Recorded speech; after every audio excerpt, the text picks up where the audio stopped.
gue selalu dibilang gini deh dulu. Lo kalau mau acting yang bener dulu aja. Lo nggak usah mikirin lo akan dapat award. Lo nggak usah mikirin lo dapat pujian atau apa. Karena itu bonus dari kerja keras lo. Ini Bapak Slamet nih ngomong, saya hanya mau ngelihat kamu acting yang bener aja. Dan itu yang selalu gue pegang. Karena orang tuh suka salah paham gitu. Oh jadi aktor tuh enak ya. Oh lu dapet mobil, duit gini-gini, endorsement. Iya betul. Tapi nggak ada yang tahu proses di balik itu tuh sebenarnya gimana. Gue tuh untuk menerima ada quotes dari senior gue waktu itu bilang pekerjaan aktor itu sebenarnya untuk menunggu, Kif. Ini kita kasih tahu aja ya di Bengkel Acting Koma itu kita safe space. Kita itu tidak menutupi siapapun pekerjaannya, orientasinya untuk masuk ke Bengkel Acting Koma. Karena kita melihatnya manusia aja udah.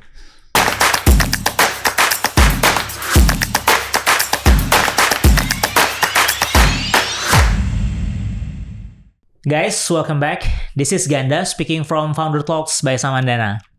Hari ini gue kedatangan tamu yang luar biasa karena beliau adalah seorang aktor dan seorang co-founder dari sebuah sekolah acting. Please welcome Kiva Arayanka. Halo.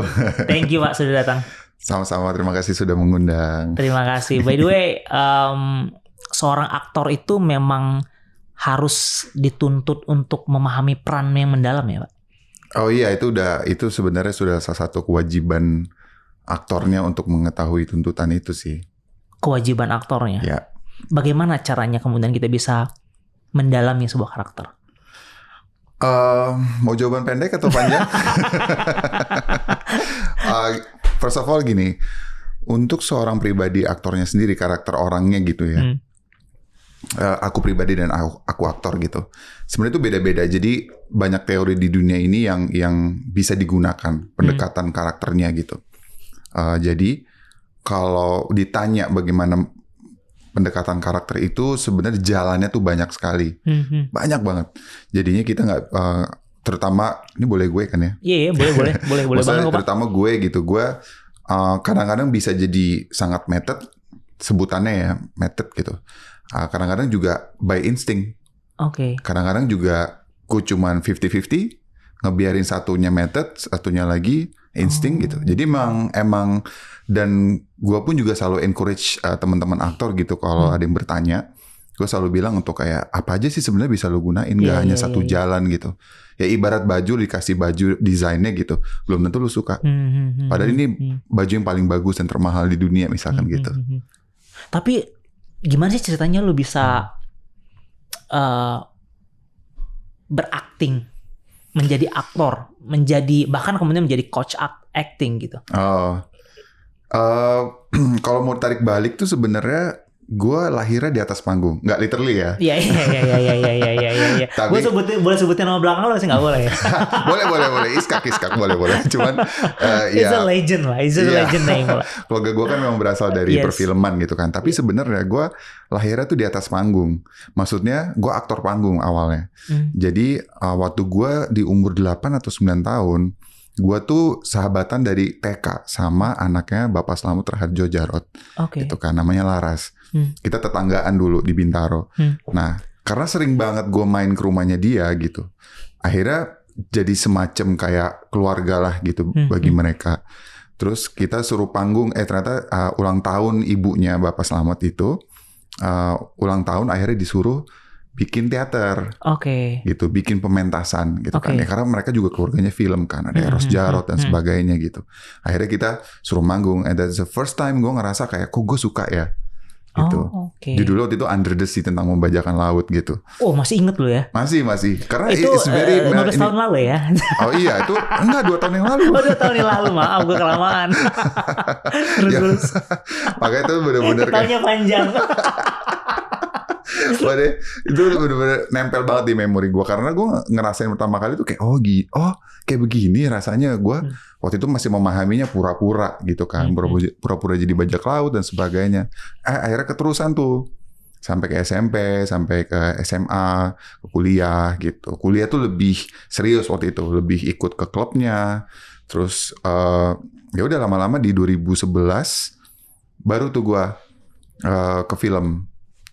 gitu. Berarti lu sebenarnya lu belajar acting, kemudian lu menjadi aktor masuk ke film, kemudian lu mendalami lagi peran sebagai seorang aktor tadi dan menjadi sebagai seorang coach acting. Sebenarnya gua pribadi dibilang coach acting tuh kurang nyaman gitu karena gue lebih suka sharing ngomongnya. Karena bagi gua coach itu ibaratnya harus legit gitu, harus punya sertifikasi, harus punya pengalaman dan sebagainya gitu. Gua pun juga ngajar kan sebenarnya, dosen paruh waktu. Gue juga sering sharing itu gitu ya. Bisa ke situ karena kecelakaan sebenarnya. Minta tolong, Kif bisa nggak lo bantuin ini? Kif bisa nggak gini-gini? Terus ditarik. Ini ada posisi dosen yang kosong nih. Kamu kan di teater nih gini-gini. Ya udah. Jadi kayak bukan karena orang itu inget gua gitu atau apa itu, jadi ditarik aja, diminta tolong gitu. Merendah Anda ini. Merendah untuk ini. meroket ini. Merendah ini. Saya udah kasih launchpad-nya loh ini. Kif, by the way, beda gak sih berperan di panggung teater versus sama di panggung layar? Beda. Tapi kalau ngomongin kita teori actingnya sama. Yang dibutuhkan itu adalah proyeksinya. Ibaratnya kalau kita lagi mau main handphone tuh settingannya berbeda. Tapi kalau kita ngomongin secara teori, secara ilmu apapun di keactingan itu sama aja. Kenapa bedanya? Teater itu memiliki, kan dia panggung kan. Dia butuh proyeksi yang besar.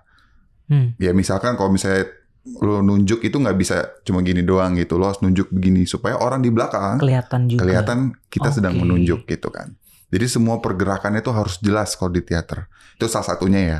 Kalau di film enggak. Film kan ada yang close up. Ada yang medium, ada yang jarak jauh juga. Nah itu tuh juga kadang-kadang membutuhkan proyeksi besar, betul. Tapi realistisnya realism yang harus lebih dipakai gitu. Naturalnya yang lebih dipakai gitu. Tapi kalau dari segi karena kan ketika lu memasuki dunia acting itu kan lu memasuki dunia orang lain kan. As if orang itu ada, kemudian orang itu mewujud dalam bentuk diri lu gitu ya. Artinya lu bukan seseorang yang sehari-hari seperti itu gitu. Proses apa yang dilewati kemudian lu bisa sampai pada tahap itu gitu. Misalnya kayak gue misal kasarnya kayak gue nggak ngerokok gitu loh. Tapi kemudian gue diminta untuk berperan sebagai orang yang merokok gitu loh. Proses apa yang mesti gue lakukan untuk kemudian memasukkan apa sih kebiasaan-kebiasaan orang merokok itu dalam proses acting lo tadi? Oke, kalau kita ngomongin let's say rokok ya gitu. Gue pernah tapi kebalikannya. Jadi kalau misalnya gue dapat peran merokok nih gitu kan. Terus dia misalkan ternyata pemurung orangnya, sedangkan kita pribadinya bahagia gitu. Happy go lucky gitu misalkan. Nah, sebenarnya the first thing yang harus kita tahu itu adalah cara berpikir karakternya dulu. Cara berpikir karakternya. Iya, cara berpikir karakternya. Cara berpikir itu maksudnya kalau gue orang bukan ngerokok, karakter pemikiran apa yang gue bangun gitu? Yes, dalam hidupnya ya. Jadi cara pandangnya, cara berpikirnya. Nggak selalu related sama rokok? Nggak. Oke. Jadi juga lifestyle-nya seperti apa di karakter itu ya. Nah, kalau misalnya kita sebagai aku pribadinya gitu, untuk mau melakukan ini, aduh gue udah gak ngerokok, gue orangnya happy go lucky, selalu memandang semuanya positif. Bisa dilakukan ketika lu tahu dulu nih karakternya memandang dunia itu seperti apa. And then baru dari situ lu rasakan, jadi orang ini tuh kayak gimana sih. Lu gak ngerokok nih, misalnya lu anti ngerokok. But you as an actor, at least harus coba dulu sekali, 2 kali. Biar tahu, oh gak enaknya tuh gini ya ternyata. Dan itu diulang sama dia setiap hari kan si karakternya ngerokok. Nah itu lama-lama kita jadi kebiasa kan. Gitu. Nah, kita harus tahu tuh sebagai aku pribadinya udah nggak enak begini, kebiasaan berarti dia menciptakan habit yang tidak enak, yang tidak baik untuk lifestyle-nya. Berarti kan apa? Dia kayak terjerat di dunianya dia yang dia tahu itulah ngerokok adalah pelariannya dia, bukan sebagai kesehatannya dia. Nah, itu kan berarti suatu mindset. Itu kan suatu habit, itu suatu lifestyle. Ngerti gak sih? Jadinya kita harus instill gitu ke karakter itu. Kita bedah dulu karakternya. Jadi bukan kitanya, tapi karakternya dulu kita baca gitu. Nah, ada kalau di dalam Yunani itu logos dan mitos gitu. Logos itu logika yang ada di dalam naskahnya, mitos itu di luar dari naskah. Yang bisa kita cari, bisa kita bangun sendiri yang tidak ada dalam naskah. Nah, logosnya enaknya gitu. tadi. Nah, logos itu logika. Mitos tuh Oh, bisa kita mitosnya tadi, ciptakan oke. sendiri gitu. That's just a beauty thing working as an actor gitu. Karena kita bisa menciptakan itu. The character itu punya kita sebenarnya. Oke. Jadi lu lebih kayak gue cari aja referensinya kira-kira kalau orang yang ngerokok tuh seperti ini. Kira-kira kesukaannya A B C D E gitu. Kalau tetap misalnya kan nggak mau, gue tetap nggak mau ngerokok, Kif, gimana caranya? Riset, cari tahu, tanya teman-teman yang ngerokok tuh kayak gimana. Kenapa lu ngerokok suka banget bengong? Apa yang ngebuat itu menarik dan terus lu lakuin? Itu kan kalau karakternya begitu misalkan di filmnya ceritanya gitu kan. Apa sih yang ngebikin lu ngerokok tuh enak ngelamun terus ada kopi tuh apa gitu? Nah itu tuh harus kita tahu sebagai pribadi. Apa yang bikin lo ketika lo manggung waktu lo masih kecil kemudian lo tertarik sama dunia peran? Waktu itu kayaknya kalau masih bisa gue recall tuh excitementnya sih, karena gue bisa. Excitementnya tampil di muka umum atau excitementnya kemudian menjadi orang lain? Saat itu kan gue belum ngerti jadi orang lain gitu kan. Gue taunya cuma pura-pura menjadi bajak laut, dan itu yang hanya gue tahu. Dengan umur gue segitu ya gue tahu excitement aja gitu. Ternyata itu kebawa sampai sekarang gitu. Kalau ada cerita yang menarik atau apa pasti gue excited gitu. Wah seru nih gini kan. Wah gila nih ceritanya gitu kan. Jadi gue udah gak mikirin yang namanya walaupun ada ya, tapi gue udah gak mikirin yang namanya untuk depan umum atau di depan kamera gitu. Karena gue tahu gue udah lumayan belajar bahwa ketika kita udah ke karakter tuh ya itu dunia karakternya aja gitu. Jadi makanya setiap kali datang ke set tuh gue selalu lihat set dulu. Setnya tuh kayak apa gitu. Kalau lu perhatiin tadi gue datang, gue lihat dulu kan. Oh gini gitu. Karena itu kebiasaan gue biar gue tahu dunia gue tuh kayak apa sih sebenarnya dunia karakternya gitu. Oke. Itu kemudian cara lu kemudian membawa karakter yang ada dalam skrip. Wow. Makanya kalau misalnya lu perhatiin, lu ngobrol-ngobrol atau nanti lu punya kenalan teman-teman aktor gitu. Pasti mereka gini, gesrek. Karena kita selalu imagination kan yang kita pakai. Belum kita ngomongin rasa, belum kita harus mengadegankan itu setiap hari. Dan belum lagi setiap hari itu setnya tuh beda-beda. Nggak selalu sesuai ini angka gitu. 1, 2, 3 scene, 1, 2, 3 berurutan lah gitu. Kadang-kadang nanti besok kita scene terakhir ya. Iya. Nanti besok kita scene awal ya. Itu bolak-balik tuh gila. Makanya kalau misalnya ada ketemu itu maklumi aja dia. Tapi seberapa sulit? Atau sebenarnya ini bukan masalah sulit atau enggak, tapi masalah insting rasa aja sebenarnya. Yang beyond sulit dan mudah. Nah itu dia. Ternyata ya gue baru tahu bahwa ukurannya bahwa di sini adalah sulit atau tidaknya tuh tergantung orangnya masing-masing ya. Ada yang memang orang tuh secara talenta bisa ngebawa ini dengan mudah. Karena dia punya insting yang kuat gitu. Memahami setiap adegan tuh pergerakannya dia bisa menangkap itu dengan cepat gitu. Tapi ada juga yang perlu belajar gitu. Ada yang perlu memahami dulu kenapa gue harus bergerak dari sini ke sini gitu misalkan karakternya. Dia belajar dulu. Ada yang langsung action udah ngerti aja gitu. Ada, makanya gak bisa gue kotakan gitu.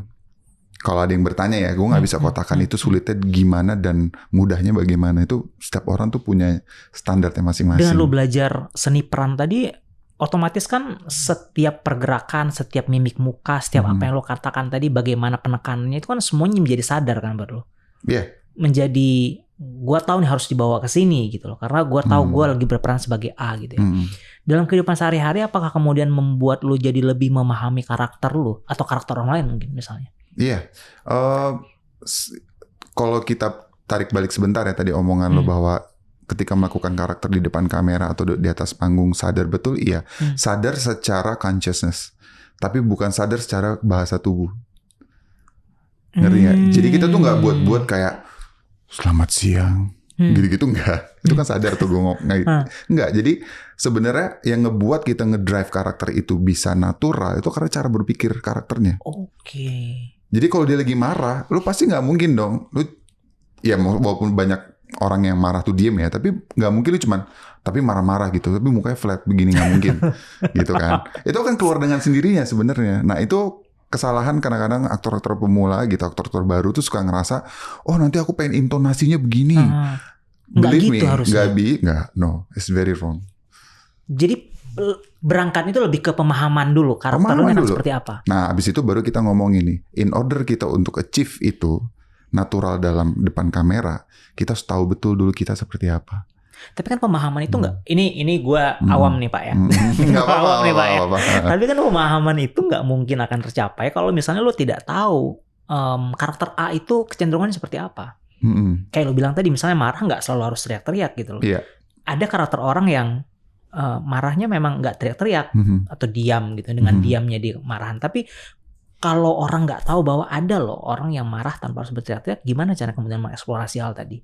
Ya itu yang gue bilang adalah tugas dan kewajiban aktor pekerjaan ini adalah riset salah satunya. Jadi nggak bisa lu cuman kayak nyontohin nonton film begini nggak bisa. Karena itu kan udah eksekusi seorang aktor yang melakukan berdasarkan pemahaman dia terhadap satu karakter. Jadi kalau lu harus ini lu bisa riset. Makanya tadi aku contoh rokok deh gitu. Kenapa dia harus murung kayak begitu dan ngopi mulu setiap jam 4 misalkan. Kan kita nggak pernah tahu kan. Tapi ada loh orang yang murungnya mungkin dia sambil senyum.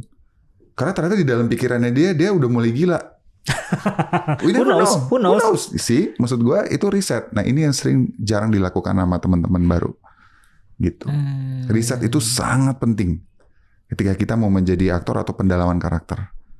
Nah, gitu. Dengan lu sekarang posisinya sebagai, gue menyebutnya sebagai mentor, sebagai mentor gitu ya untuk seni peran tadi. Gimana lu cara ngebalance-nya sebagai seorang aktor dan sebagai seorang mentor? Ternyata pada basically gue senang ngajar karena it's in my blood. Gitu. Di keluarga gue banyak pengajar, banyak guru, banyak dosen gitu. Ternyata itu udah ada di darah gue gitu. Tapi ngebalance-nya adalah gue ya tetap dengan cari waktu dengan lebih baik gitu. Kayak waktu di Bengkel Acting Kuma gitu. Kita selalu mengadakan kelas itu bukan ada jadwal tertentu, tanggal tertentu, tapi kita mix and match dulu nih mentor-mentornya masing-masingnya itu gimana, karena kita juga nggak mau yang terlalu sering buka terus-terusan, karena kita tahu mengajar itu, sharing itu tuh bukan suatu hal yang gampang gitu. Jadi apalagi kita tipe-tipe orang yang semua lakukannya dari hati gitu kan. Jadi benar-benar semua ketika kita udah melakukan buka kelas itu semua energi, waktu itu kita tumpahkan ke situ. Jadi kita mendidik, mengajar, sharing dan apapun yang kita bisa sebut itu tuh bener-bener fokus gitu ke 10 sampai 12 orang gitu. Kif, cerita dong programnya apa aja sih Kif di kelas Acting Kuma? Programnya apa saja? Program 1, S2, S3, D3. Well, sebenarnya tadi balik lagi, kena mulu, sorry. Balik lagi masalah tadi gue bilang, gimana caranya lu bisa tahu karakter orang kok kita nggak tahu karakter diri kita sendiri. Kan lu bilang gitu. Betul. Kan. Lu harus memang the first thing first ketika lu mau menjadi aktor. Tanya dulu, lu udah kenal belum sama diri lu? Itulah yang kita pelajarin di Bengkel Acting Kuma. Itu yang membuat beda dari teman-teman kelas yang lainnya gitu. Although gue bukan berarti bilang mereka yang lain jelek ya. Mereka punya kekuatannya masing-masing gitu, dan ada banyak yang bisa gue rekomenin gitu kan. Tapi kalau di Bengkel Acting Kuma sendiri kita ngomongin menjadi manusia dulu. Wah, dalam nih. Oh iya, kita kadang-kadang kelas pertemuan menjadi manusia ya. Iya, kelas pertama, pertemuan pertama, kedua kadang-kadang suka ada yang nangis gitu. Bukan kita bikin nangis ya, tapi kayak how far do you know yourself? Kayak nggak usah kayak jauh-jauh deh. Menurut lo tuh happy gimana? Jadi kayak happy tuh apa menurut lo gitu? Atau enggak kayak sesimpel kayak ketika lo lagi bete, biasanya tuh apa yang ngebuat lo jadi selalu emosi? Kadang-kadang orang nggak bisa jawab ya, karena lo nggak suka ini, cuma pengen marah aja, pengen ini. Nah itulah ketika lo belajar acting, lo tarik balik, lo kenapa lo marah? Karena kenapa? Ketika kita belajar karakter development karakter, kita jadi tahu kenapa karakter ini marah di adegan ini. Kenapa dia melontarkan suatu kata-kata yang monolog panjang banget gitu ya. Kenapa dia harus melontarkan itu? Jadi selalu harus tahu dulu why-nya. Jadi nggak selalu, kadang-kadang teman-teman aktor baru tuh suka terjunnya tuh langsung ke dialognya gue gimana, dialog karakter ini gimana, gini-gini. Enggak. Itu udah nggak penting sebenarnya. Yang penting adalah why-nya. Why-nya. Nah, baliknya ke why nih. Apakah orang-orang yang kemudian masuk kelas acting itu harus punya why untuk terjun di dunia peran? Of course. Of course. Iya. Wajib. Iya. Tapi ngelihat purpose lo tadi adalah bahwa untuk masuk ke dunia aktor itu lo justru lebih mengenal diri sendiri. Which is kalau mengenal diri sendiri, gue yakin tuh kebutuhan semua orang. Oh iya. Ya tidak disadari loh sama kebutuhan orang. Betul. Iya. Maksudnya gue juga kalau misalnya lo ngomong bertanya bahwa kenapa gue di sini tuh ya fulfillment gitu. Fulfillment. Jadi ya kalau ya bukan mau terkesan hipokrit ya, tapi gue di dunia acting tuh I'm not chasing fame. For me fame is just an illusion gitu. Karena gue baru sadar gitu. I'm not saying gue nggak pernah mikirin itu ya, gue pernah. Tapi ternyata selama makin kesini gue ngerasa kayak kok gue takut ya dikenal orang gitu. Tapi lama-lama gue ngerasa kayak oh ya udahlah. Ternyata gue bukan ke situ, gue lebih ke fulfillment. Kenapa? Basicnya gue I love acting. Gitu. You love acting. I love acting. Dan lu mencoba spread that kind of love ke semakin banyak orang dengan masuk, dengan ngebuka kelas tadi. Gue tidak memaksakan ya, tapi setidaknya kalau misalnya kita slogannya nih di Bengkel Acting Kuma kayak kalau kalian mau belajar jadi aktor, belajarnya ke sini. Tapi kalau kalian mau jadi movie star, nggak ke sini. Gitu. It's a different game. It's a different game. Yes. So kalau misalnya orang yang mau belajar acting, jawabannya biasanya lari ke seni peran, tapi biasa seni peran kan selalu related sama movie star. Iya, movie jadi star tuh. Jadi targetnya siapa kemudian yang lo harapin kemudian di ngelihat di Bengkel Acting Siapa aja? Bahkan kita punya ada orang yang kerja di nuklir. Oh iya. Iya. Berarti gue bisa dong kalau misalnya kayak gue nggak berniat untuk masuk ke seni peran gitu, tapi gue pengen mempelajari diri gue sendiri gitu. Boleh banget. Karena gini, banyak banget teman-teman yang di Bengkel Acting Kuma, memang setelah lulus itu tuh mereka selalu bilang testimoninya I found myself, gitu. Wow. Jadi karena gini, kadang-kadang kita suka menjalani apapun itu tidak terbuka pikirannya kan. Kita cuman ambisius dengan apa yang kita mau, terus kita hanya pengennya ini, terus berandai-andai, tapi nggak bergerak, nggak tahu dirinya sendiri gitu. Tapi lo pengen acting gitu. Akhirnya pas lagi disuruh kayak begitu, lo bingung. Apalagi last batch gua kemarin itu is very critical, dangerous ngomongin masalah human connection. Karena kita udah terpapar dengan teknologi kan. Betul. I'm not saying technology is bad. Cuman, but it does affect it. Iya, karena orang-orang tuh jadinya ngerasa, kalau mau ngerasa, gue hanya lihat gambar visual. Oh, rasanya menangis tuh begini. Tapi begitu nggak pakai visual, suruh ngerasain dari sini, karena ini adalah pekerjaan aktor untuk merasakan sebagai manusia loh. Nggak nyampe. Tapi gue tertarik banget poin lo menjadi aktor tuh adalah bagaimana kita mengeksplorasi diri untuk jadi manusia. Boleh diceritain lagi? Ya. Ceritain gimana cara menjadi manusia, bagaimana cara menjadi merasa. Iya, segini sebenarnya ini proses yang akan sangat panjang gitu. Proses yang sangat panjang, lu menjelaskannya atau proses menjadi merasanya? Merasa itu dan menjelaskannya. I'm ready, I'm listening. Karena tuh kayak ketika lo mau menjalani itu, lo harus first thing first adalah tanya ke diri lo dulu. How far lo kenal sama diri lo sih?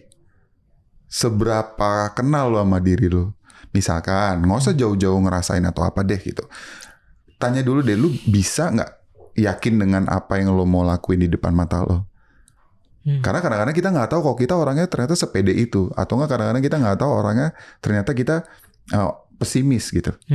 Atau nggak ternyata kita terlalu bitter gitu. Karena kadang-kadang itu suka dijalanin tiap hari, suka nggak sadar. Betul. Gitu. Kesadaran diri itu yang sebenarnya orang kita kadang-kadang nggak tahu ada di posisi mana. Yes.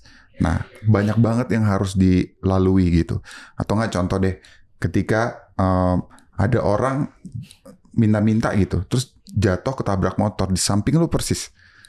Apakah lu ngeliatin aja atau lu mau nolong misalkan kayak gitu? Mau nolong tapi lu banyak mikirnya. Nah itu adalah kan sebelum sebuah jawaban yang ketahui lu tentang diri lu sendiri. Ketika lu mau menolong orang, berarti kan lu punya empati. Tapi lu nggak mau nolongin langsung, berarti ada tandanya yang perlu lu ketahui tentang diri lu. Karena pekerjaan aktor itu harus punya empati yang sangat besar. Oke. Gitu. Jadi nggak bisa tuh bukan berarti gue bilang dia nggak mau nolong lo it's bad ya, cuman lebih kayak tipe orang tuh macem-macem karakternya. Ada yang shock banget ngelihat nggak mau nolong karena kayak badannya nggak bisa gerak tapi mau nolong gitu. I've been there. Gue pernah di posisi itu gitu, mau nolong depan mata gue tapi gue nggak bisa gerak. Nah itu kan gue jadi tahu tentang diri gue. Kenapa gue bisa seshock itu ya? Padahal depan mata gue loh, dulu gue nggak begini. Berarti kan tandanya apa? Ada sebuah kejadian-kejadian dalam hidup gue yang perlu gue perbaiki. Kejadian ini maksudnya lebih ke entah itu bentuknya memori kah gitu atau? Iya, bentuk memori, trauma kah gitu. Kebahagiaan, semua. Itu tuh karena ternyata semua tuh nyambung. Okay. Makanya kita perlu tahu banget diri kita tuh seperti apa. Misalkan gini nih, kita balikin ngomongin ngerasa. Yes. Ngerasa itu bukan soal gue denger lagu ini sedih gitu. Nggak hanya itu. Tapi misalkan lu disuruh nunggu interview kerjaan. Lu dipanggil interview nih. Lu bisa nggak sabar dalam ngadepin 3 jam? 3 jam aja ternyata lu nggak dipanggil-panggil nih. Tapi semua orang di samping lu dipanggil-panggil. Misalkan gitu ya. Lu sesabar apa sih orangnya? Ternyata lu orangnya nggak sabaran. Ternyata lu baru tahu. Biasanya lu nggak terpapar dengan insiden-insiden seperti itu, kejadian seperti itu kan. Untuk ngecek seberapa sabarnya lu gitu. Iya. Nah itu juga perlu kita harus ketahui. Karena kenapa? Ini nyambung ke pekerjaan sebagai aktor. Di set itu lu diuji banget kesabaran lu. Diuji banget. Jadi itu benar-benar gak bisa lu cuman. Karena kayak orang tuh suka salah paham gitu. Wah jadi aktor tuh enak ya. Oh lu dapet mobil, duit gini-gini, endorsement. Iya betul. Tapi gak ada yang tahu proses dibalik itu tuh sebenarnya gimana. Gue tuh untuk menerima ada quotes dari senior gue waktu itu bilang pekerjaan aktor itu sebenarnya untuk menunggu, Kif. Gue kayak, hah gitu. Apa? Maksudnya menunggu itu apa? Ternyata gue baru tahu. Ya lu nunggu nggak di take. Habis udah datang nunggu berpuluh-puluh jam baru di take-nya besok pagi subuh. That kind of process yang orang-orang tuh suka kayak begitu dihadapkan, wah ternyata begini, udah mentalnya jatuh gitu. Pada momen kapan seorang Kifarayanka menemukan dirinya? Oke, ini mulai serius ya. Tadi selingan ya. Selingan. Oke, baik. Jadi sebenarnya I can say pandemi. Setelah pandemi itu sebenarnya turning point gue. Gitu. Apa yang terjadi dengan pandemi? Banyak di luar yang semua orang tahu ya. Kalau boleh lo sharing. Iya, sebenarnya banyak hal-hal yang ternyata eye opening gitu ya. Gue merasa gue nggak tahu diri gue siapa. Gue merasa I'm an actor gitu. Gue seniman apa segala. Tapi kok gue ngerasa kok kayak ada yang nggak bener nih apa gitu kan. Tapi ternyata gue udah sebiter itu. Udah sebiter itu dengan industri ini gitu. Gue kerap menyalahkan, gue kerap kayak merasa kok gue nggak dapet kesempatan yang lebih, bla bla bla bla bla bla gitu kan, panjang. Tapi dari situ gue akhirnya mulai pengen, you know what, gue harus tahu dulu nih kenapa gue marahnya sampai segininya. Gue harus tahu apakah gue punya that kind of level bisa memahami ini semua dengan kepala dingin gitu kan. Wah itu roller coaster. Sampai detik ini, maksudnya gue banyak banget eye opening lah. Tapi untungnya dasar gue adalah orangnya keras kepala kan. Jadi gue walaupun gue lagi sedih, lagi happy, pasti gue tetap mau belajar, gue pengen tahu tentang diri gue. Karena itu base dari semua pelajaran yang gue dapet gitu kan. Core value gue tuh, gue inget banget waktu itu kata ditontonin sama di teater populer sama Bapak Slamet. Teguh Karya yang bilang bahwa kamu sebagai aktor, ini bahasa simpelnya, kita harus memberi nilai pada diri kita sendiri. Nilaimu tuh apa? Gitu. Nilaimu sebagai pemain manusia itu apa? Sudahkah kamu memberikan nilai? Dan nilai itu harus diberikan untuk ke setiap harinya, untuk ke karirmu dan seumur hidupmu. Gitu. Nah, gue kemarin tuh nilai gue tuh nggak ada rasanya gitu. Kayak hilang. Makanya gue lagi mencoba mencari lagi kayak, iya ternyata apa nih yang pengen gue temukan gitu. Yang tadi barusan gue bilang kayak fulfillment ternyata. Salah satunya values-nya. Jadi gue ngerasa bahwa fame itu is just an illusion. Gue udah melihat teman-teman yang setenar itu di depan mata gue sebenarnya kenapa itu gue tahu gitu, gue melihat sendiri, dan I don't wanna do that. I don't wanna experience that gitu kan. Karena it takes a lot of sacrifices yang mengorbankan pribadi lu juga sebenarnya gitu. Gitu. I'm not saying it's bad deep. Ya, maaf that's ya teman-teman yang deep. That that's high. It's that's your choice. I mean, kalau gue sih nggak. Maksudnya, gue selalu dibilang gini deh dulu. Lo kalau mau acting yang bener dulu aja. Lo nggak usah mikirin lo akan dapat award. Lo nggak usah mikirin lo dapat pujian atau apa. Karena itu bonus dari kerja keras lo. Saya ini Bapak Slamet yang ngomong. Saya hanya mau ngelihat kamu acting yang bener aja. Dan itu yang selalu gue pegang. Kita udah bener belum sih ngelakuinnya gitu. Nggak usah ngomongin di pekerjaan deh. Apalagi kita ngomongin konteks mau ngerasa gitu. Udah bener belum ngerasainnya? Bener gak sih ini yang lo rasain? Bener gak sih lo bisa bilang say no sesuatu hal yang lo gak pengen sebenarnya, tapi lo iyain karena ternyata apa? Lo people pleaser. Itu kan hal yang... Oh, jadi sebenarnya rasa itu sendiri kadang-kadang bisa misleading? Misleading, bisa. Makanya kita perlu tahu diri kita. Kayak ternyata gue juga ada sisi di bagian gue tuh people pleaser banget. Karena gue gak enakan orangnya. Awalnya gue deny itu. Gue ngomong sama psikolog gue kan kayak, gue bukan people pleaser. Gue cuma bilang gue gak enak aja. I don't wanna make fuss about it supaya gak nyambung kemana-mana gitu. Supaya enak lah semua orang. Iya, Kif, itu people pleaser. Ya baik. Jadi kayak nggak apa-apa, it's okay karena gue emang harus sharing ini gitu. Kadang-kadang tuh denial tuh udah paling senjata utama yang paling berbahaya gitu. Denial. Guru acting lu siapa? Hidup asik. Untung udah ketahuan akhirnya. Tapi itu benar. It is. Tapi kalau untuk secara untuk kayak pemetaan pelajaran-pelajarannya tuh bisa gue bilang W.S. Rendra, Ken Zuraida, sama ya Bapak Slamet Raharjo Djarot. Wow. Gitu. Apa yang lo pelajari dari mereka? Apa yang mereka kasih untuk anak-anak zaman sekarang nggak akan kuat sih. Sesulit itu ya? Well, gue sebenarnya iya sesulit itu karena sulit itu lebih ke, sorry gue potong. Sulit itu lebih ke prosesnya yang panjang. Proses panjang.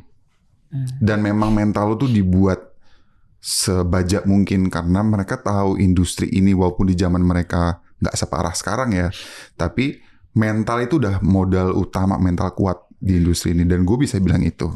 So kalau mental lo nggak kuat di industri film atau series atau apapun, udah nggak akan bisa bertahan lama. Karena itu yang diperlukan. Karena kenapa banyak penolakan nanti tiba-tiba, atau bisa juga lu tiba-tiba dapat beruntung nih duren turun gitu kan, kejatuhan duren gitu. Terus lu fame-nya tuh se-fame itu, ternyata lu belum siap untuk menjadi fame. Oh, it's a big problem juga ya. It's a big problem. Look at Justin Bieber. It is. Dia maksudnya banyak contoh-contohnya. Yeah. Di Indonesia juga banyak, but I cannot say names gitu. Mereka ada yang beberapa curhat sama gua gitu. Tapi gue jadi belajar kan, ternyata gak asik juga ya kalau langsung terkenal, yang ngeri banget gitu. You don't have privacy, segala semua lu diperhatiin gitu kan. Jadi kayak, gitu. Ada juga yang mental kayak lu diganti di set misalkan. Wah, itu pernah terjadi juga di gue. Nah makanya udah datang nih. Udah datang. Tiba-tiba diganti perannya. Gitu pernah. Jadi makanya kalau gue tidak dipupuk modal seperti dulu pengajarannya, mungkin gue udah berhenti di tahun kapan gitu. Karena gue tahu ini is a part of the game gitu ya. Is a part of the requirement yang harus kita hadapi gitu. Gue berdoa supaya teman-teman yang lain tuh nggak kena. Gue berdoa banget karena it's not nice. Tapi ya memang perlu untuk mengetahui bahwa gue harus lebih gigih lagi nih, mungkin gue perlu strategi yang lain untuk bisa di industri ini gitu. Yeah. Ngomongin soal kekuatan mental nih Pak. Any tips yang bisa lo share ke teman-teman yang di luar sana yang jauh lebih muda? Atau nggak bisa dikasih tips? Bisa.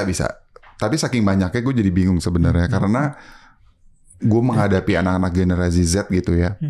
yang memang maaf sekali gitu. Kadang-kadang suka mentalnya baru diginin dikit rapuh. Langsung merasa kayak I'm not belong here bla bla bla gitu kan. Tapi sebenarnya adalah lo harus tahu dulu tujuan lo apa sih.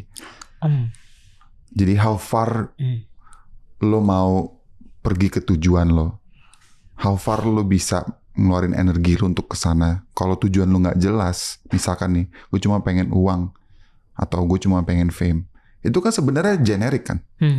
Tapi kalau misalkan gini, gue pengen uang, nggak salah. Uangnya untuk apa?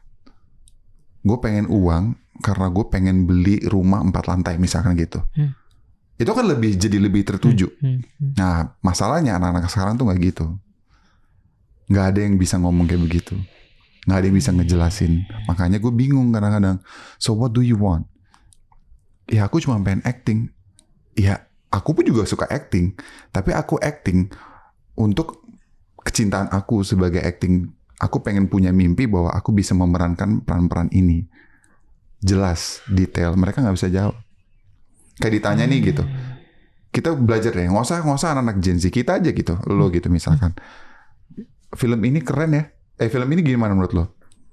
Keren. Coba jelasin kerennya kayak apa? Detail.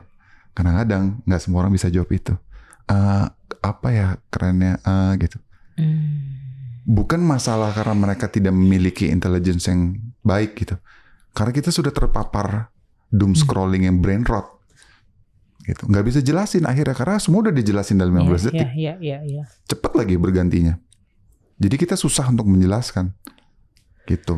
Jadi itu sedikit banyak menggambarkan menurut lu kualitas aktor sekarang. I'm not saying mereka nggak ada usahanya, tapi lebih ke masalah mentalnya aja sih, gitu. Dan ya bisa gue bilang maaf gitu kadang-kadang untuk mencapai tertentu itu mereka suka kayak kurang bisa merasakan, kurang bisa membedah gitu. Ada anak umuran mereka yang cerdas luar biasa tuh ada. Gue menemukan kok gitu. Pernah kerja sama bareng. Tapi ada juga yang kayak, aduh nih anak kebanyakan main IG nih. Gitu. Aduh kebanyakan main TikTok nih gitu. Karena bahasanya lo tahu ya. Ini bahasa-bahasa sering berkeliaran gitu ya. Karena tuh gak bisa konsentrasi dengan baik. Terus kurang, taunya hanya menghafal dialog. Terus di sela-sela break itu langsung buka TikTok, langsung apa gitu. Jadi gue kayak, so it's their choice, nggak apa-apa. Cuman maksud gue, jadi sebenarnya lo mau menjadi apa di sini gitu loh. Kontradiktif kan. Misalnya kalau emang lo mau menjadi aktor, ya bukan berarti lo nggak boleh main TikTok, boleh. Kita pun juga banyak teman-teman senior yang ngebuka TikTok. Tapi ada saatnya yang gue lihat, ada waktunya.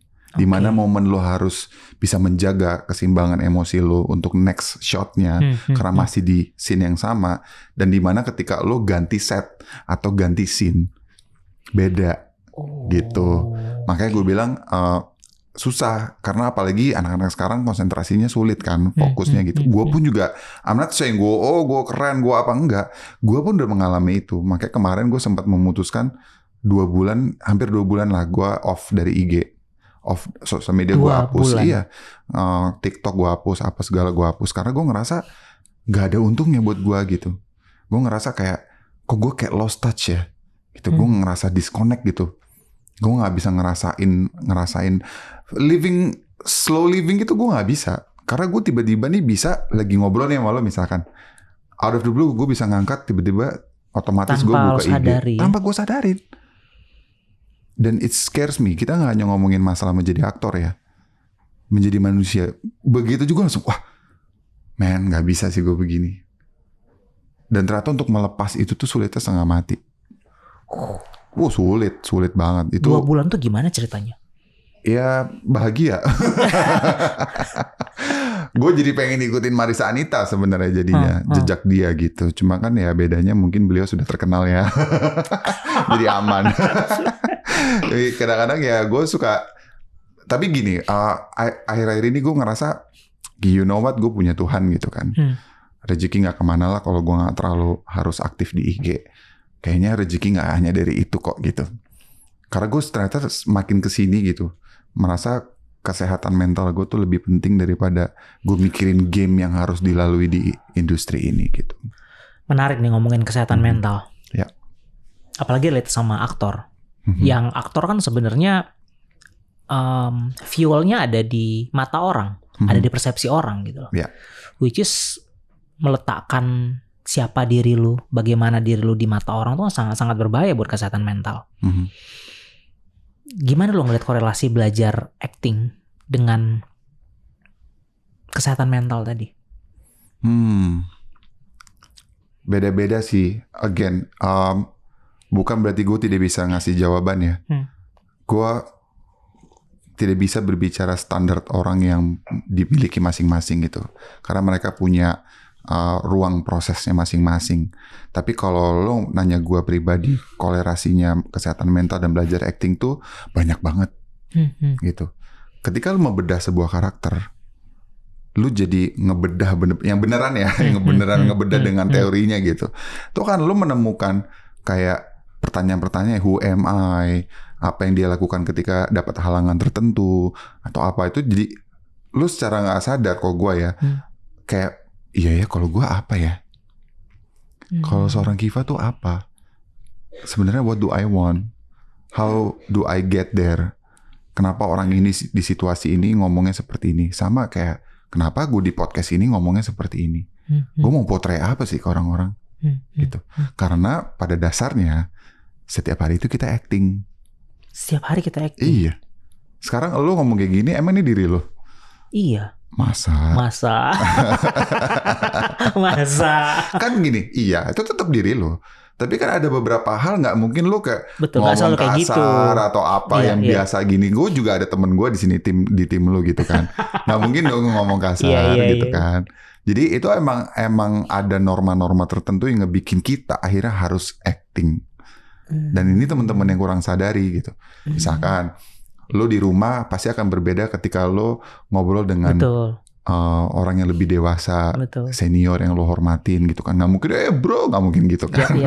Pasti lo ada actingnya, lo pasti menjaga diri, itu disebut acting sebenarnya. Gitu. Nah ini yang orang-orang suka nggak sadari. Jadi itu acting tuh gimana sih, pura-pura ya gini? No, lo ngelakuin itu setiap hari. Cuma lo sadar nggak, lo nggak sadar aja. Iya. KTP lo hilang nih, lo harus bertemu dengan orang KTP yang notabene pemerintah suka kayak kerjanya gitu kan orangnya gitu. Jadi lo harus kadang-kadang kayak udah kesel, tapi lo harus kayak tetap baik-baik ya gitu. Kalau bisa lebih cepat ya mas, gitu. Acting. Iya. Nice. Yang nggak tahu, yang kita suka kelewatan adalah kenapa kita harus berbuat seperti itu. Itu kuncinya juga salah satu acting menjadi lebih baik. Dia karakter ini yang dihadapkan dengan situasi-situasi tertentu gitu. Nah itu yang kita implementasikan di karakter, di dialog, di ceritanya gitu. Sama ngomongin masalah mental health akhirnya. Gue jadi lebih tahu gitu. Gue ngerasa dulu acting itu juga sebagai ruang ekspresi gitu kan. Tapi ternyata banyak faktor X yang ngebikin gue, gue nggak dapet nih, gue mau ekspresikan diri, gue jadi bete banget, gue jadi bitter, gue jadi apa gitu kan. Ternyata enggak sih, gue harus bedakan mindset itu sekarang. Ruang ekspresi gue tidak ditentukan dengan gue dapat pekerjaannya atau enggak. Gitu. Deep, my God, nggak kerasa. By the way, balik lagi ke sekolah acting lo. Lo ada nyari, misalnya orang daftar gitu ya, lo ada ngelihat karakteristik tertentu nggak sih untuk orang bisa masuk di kelas acting lo? Enggak. Atau dia punya keahlian tertentu kah? Atau dia punya potensi tertentu, punya bakat tertentu? Enggak. Anyone can. Iya. Siapapun dia. Kita berenam ini melihatnya, terutama dulu waktu gue sama Paula Gusta bikin ini gitu ya. Kita melihatnya manusia aja yang siapa yang mau belajar seni peran gitu. Ini kita kasih tahu aja ya, di Bengkel Acting Koma itu kita safe space. Kita itu tidak menutupi siapapun pekerjaannya, orientasinya untuk masuk ke Bengkel Acting Koma. Karena kita melihatnya manusia aja udah. Kita nggak peduli lo mau siapa. Bahkan kita ada yang trans loh, transpuan ada. Jadi kayak nggak peduli. Maksudnya ya di sini belajar menjadi manusia toh. Gitu. Dan kita selalu di setiap awal kelas itu selalu bilang bahwa ada aturannya ya di sini gitu.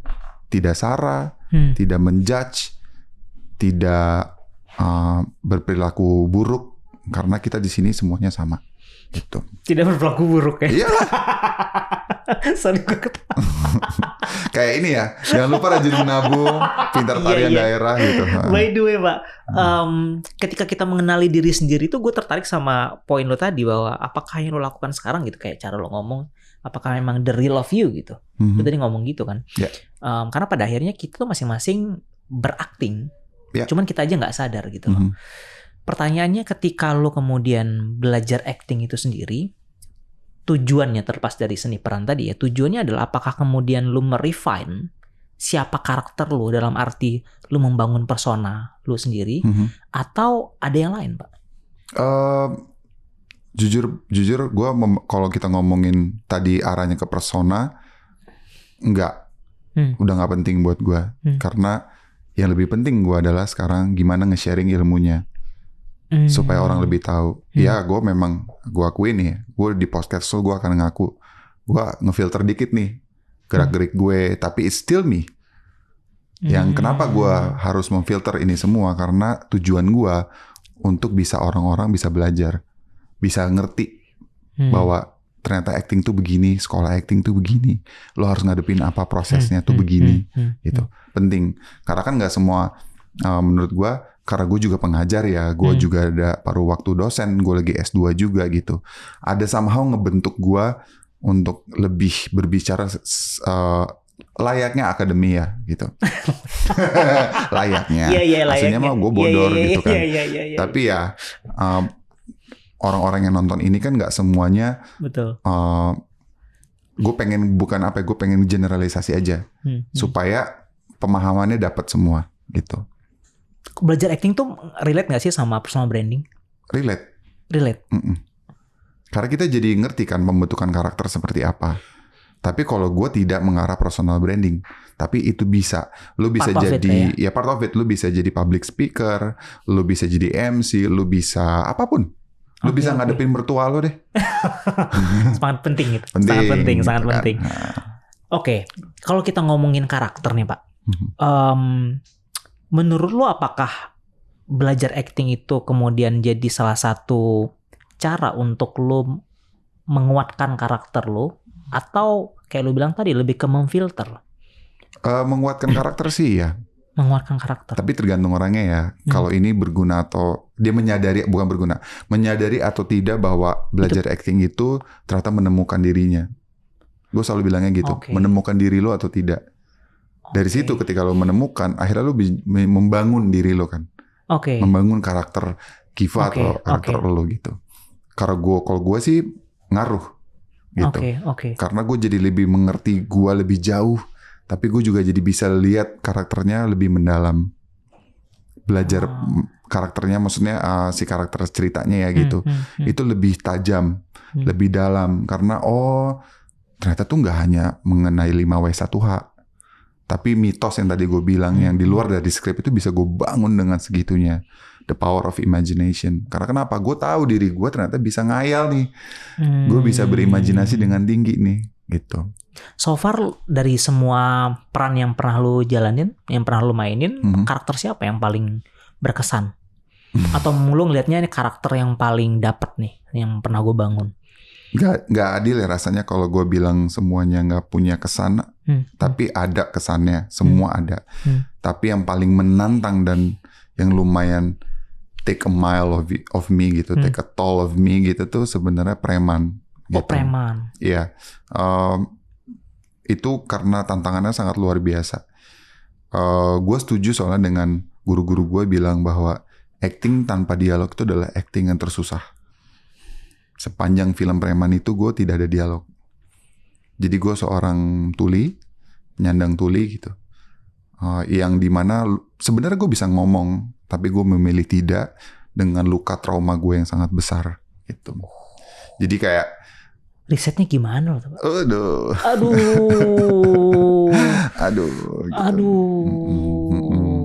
Karena gue pernah kadang-kadang tuh saking kayak, karena kan di film itu gue sebagai namanya Sandi gitu ya. Di dunia gue tuh selalu sepi gitu. Gue pengen ngerasain loneliness seperti apa gitu. Jadi kadang-kadang di selama 2 bulan proses itu yang gue datang ke tempat, satu-satunya ke tempat yang gue jalanin tuh cuman ke ruang reading, ruang kerjasama dan active workshop untuk actionnya gitu. Sama paling gue cuma naik MRT, naik kereta, MRT, KRL, dan gue cuman duduk aja sendiri gitu, nikmatin kesendirian gue di rame-rame orang tuh kayak apa gitu. Dan gue belajar ketika orang berbicara itu, karena gue bukan tuli beneran gitu ya, gue nanya gitu sama teman-teman penyandang tuli tuh, yang dia baca tuh lipsnya, gerakan lips yang pertama, abis itu lama-lama tuh di gerakan facial expression gitu. Padahal gue denger sebenarnya kayak gue bukan penyandang tuli gitu, tapi gue jadi kalau ngobrol tuh suka ngeliatin bibirnya dulu, ngeliatin gerakan ininya, emosinya, kenapa facial expression lu seneng atau enggak, lu marah atau enggak, lu lagi bertanya atau enggak, itu gue perhatiin gitu. Nah ini adalah method. Is a method acting masuknya gitu. Berapa 2 bulan lo? Waktu itu sih 2 bulan ya. 2 bulan belajar bahasa ini juga. Wow, sedalam itu. Lumayan. Sedalam itu. Bisa nonton di Prime. Tetap jualan. Yang kalau nextnya lo bermimpi akan memerankan sebagai apa?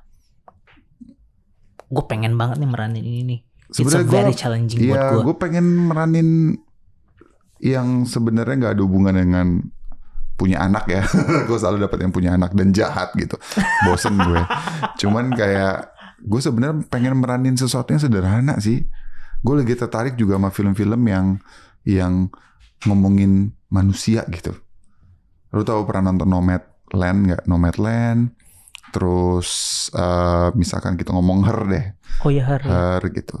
Itu kan it's very human gitu. Ya. Bukan sesuatu yang gegap gempita gitu kan. Itu yang gue lagi pengen kejar. Cuman ya sama actor gue terbuka aja sih sama semuanya gitu. Kalau lu sebagai seorang actor tuh punya mimpi gak sih? Bukan masalah recognition, tapi masalah pencapaian apa yang pengen lu capai. Sebagai seorang aktor ya, maksudnya bukan lebih ke kepuasan tersendiri buat lu sebagai seorang aktor. Gue cuma pengen apa ya? Waduh, bahasa lembutnya apa ya? Oke, ini terkesannya mungkin agak jorok, tapi gue pengen ereksi gitu aja. Ketika mendapatkan, ditawarkan sebuah cerita tuh, gue udah lama nggak ngerasain se-ereksi itu ketika wah gila nih ternyata begini banget gitu. Bukan berarti yang lainnya, I'm not saying it's bad karakter atau apa ya, mereka tuh manusia juga ya karakter itu.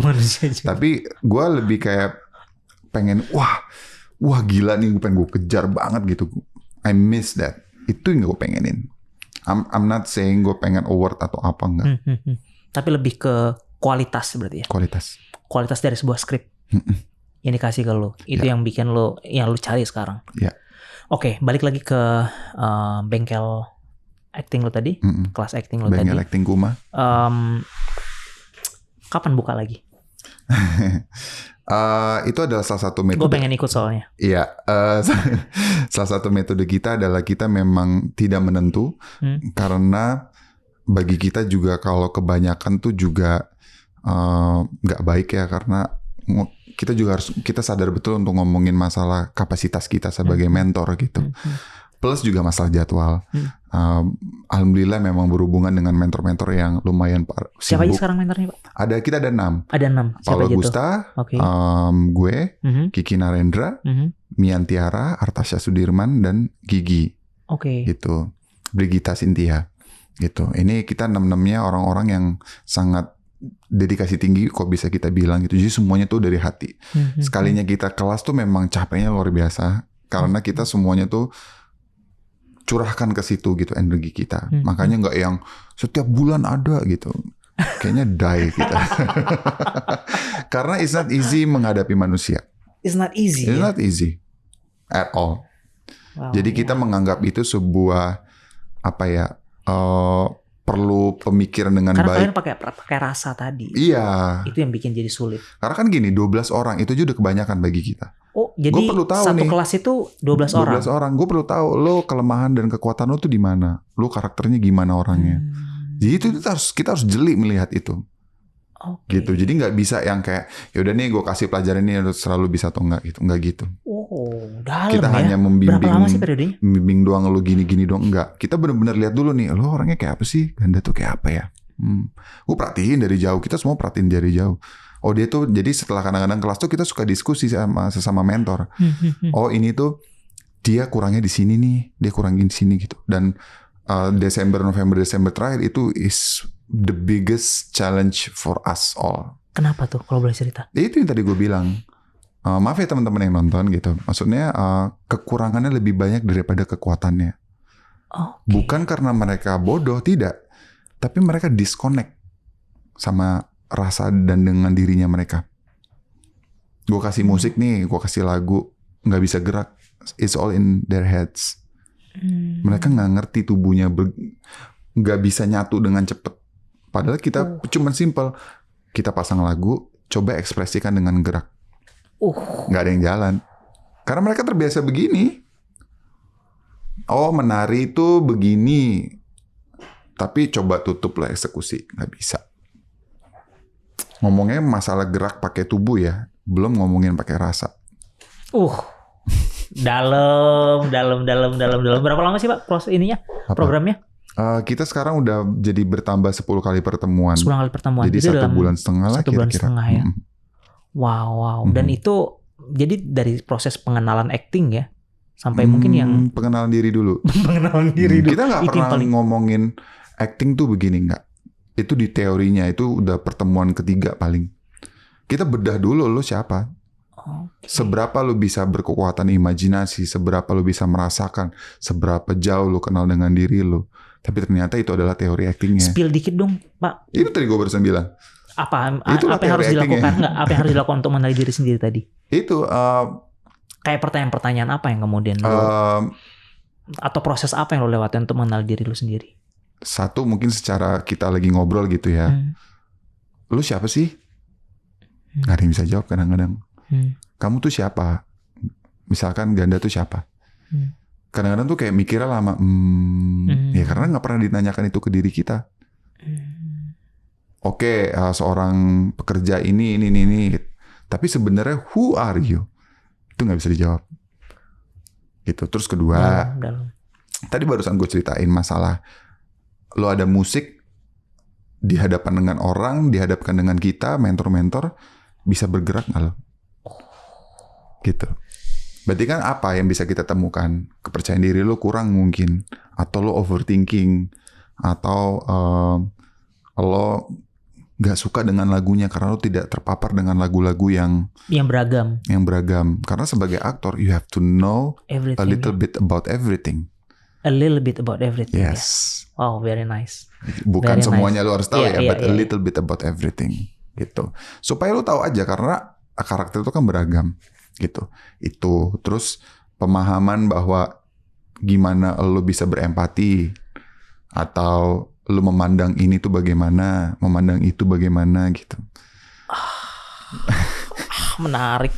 Karena Pak, sebenarnya kita nggak pernah di bengkel acting rumah, kita nggak pernah langsung ini lo skrip baca hafalin acting. Nggak gitu ya. Nggak gitu ya. Karena begitu lo udah tahu siapa diri lo 3 kali 4 kali pertemuan lo tahu dengan diri lo siapa, masuk dialog tuh gampang banget. Bedah karakter tuh akan mudah. Wow. Gitu. Lu suka nonton film apa sih, Pak? Gue pengen tahu nih film yang disukai sama seorang aktor. Aduh. Nomor 1 film gue apa? Atau film yang pernah lo tonton paling yang selama ini yang lo ngerasa wah ini favorit gue nih film nih. Apa ya, orang kok ditanyain kayak gini tuh ngiranya gue tuh kayak wah filmnya siapa gitu.